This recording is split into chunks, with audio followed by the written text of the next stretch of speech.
Svetloba. Ste kdaj zares pomislili nanjo? Je tako zelo samoumevna, tako vseprisotna, da jo komajda še opazimo.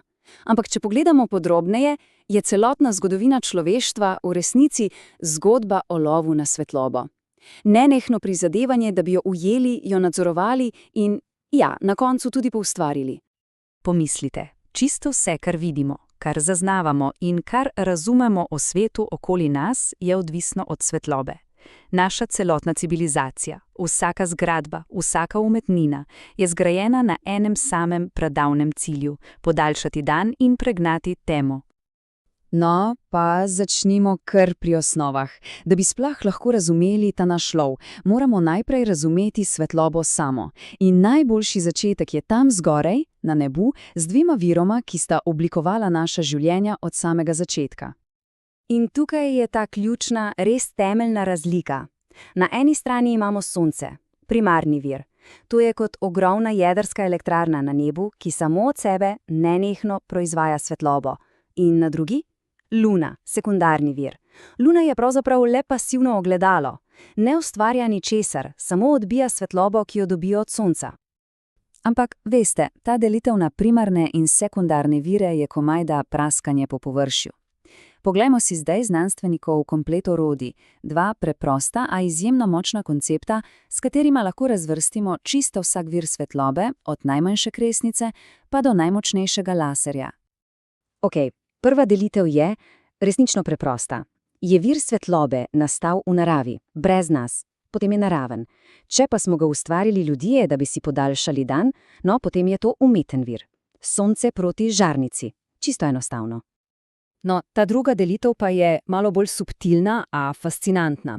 Temperaturni viri so preprosti. Segrejete nekaj dovolj močno in bo pač zasvetilo. Plamen sveče ali pa tista žareča nitka v stari žarnici. Luminiscenčni viri pa so prava magija narave in tehnologije. Svetlobo ustvarjajo brez visoke vročine, s kemičnimi reakcijami, kot pri kresnicah, ali z električnimi procesi v sodobnih LED diodah. To je tako imenovana hladna svetloba. In zakaj se sploh pogovarjamo o vseh teh klasifikacijah? Ker nas vse skupaj pripelje do enega samega osrednjega cilja. Vsi naši izumi, vsa naša prizadevanja imajo en sam ideal, en zlati standard, dnevno svetlobo. Kaj torej dela dnevno svetlobo tako posebno? Ni samo to, da je svetla, ne, ona je živa. Njen vir se nenehno premika po nebu, ustvarja spreminjajoče se sence, ki ji dajejo svetu globino. Njena jakost in celo barva se nenehno spreminjata z uro in vremenom. Je dinamična, nepredvidljiva, popolna. In tu je njena supermoč spekter. Dnevna svetloba je kot popoln orkester, ki igra vse barve vidnega spektra hkrati, v popolni harmoniji. In točno zato so barve pod sončno svetlobo videti tako resnične, tako žive. In to nas pripelje do barvne temperature. Saj smo vsi opazili kajna, da je opoldanska svetloba ostra in rahlo modrikasta, medtem ko je svetloba ob sončnem zahodu topla in oranžna. No, ravno ta hladna, modrikasta svetloba sredi dneva je tista, ki našim možganom sporoča: hej, zbudi se, čas je za akcijo. In veste kaj?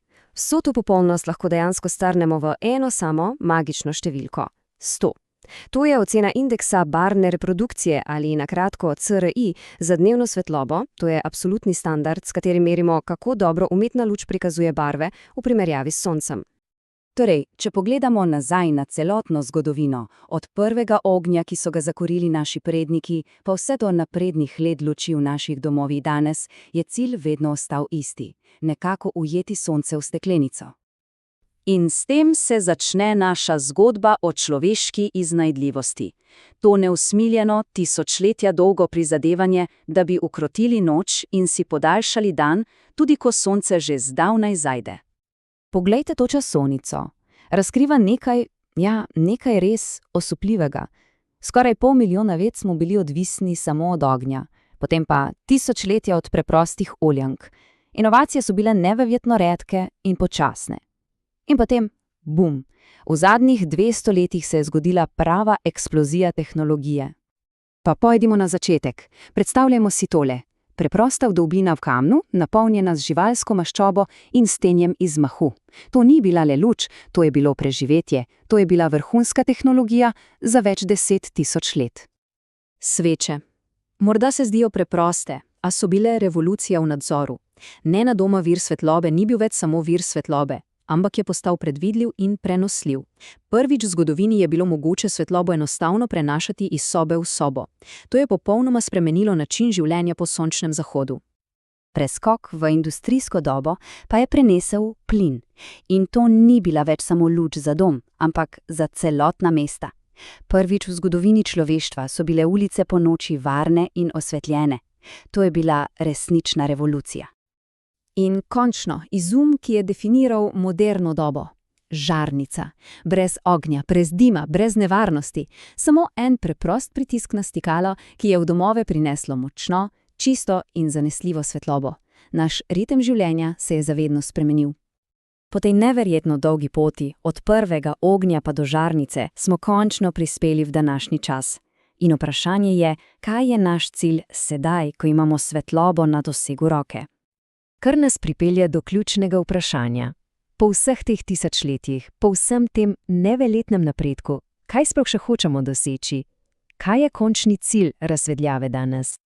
In odgovor je, ironično, ampak pripelje nas točno tja, kjer smo začeli. Končni cilj ni več samo premagati temo. Cilj je poustvariti sonce.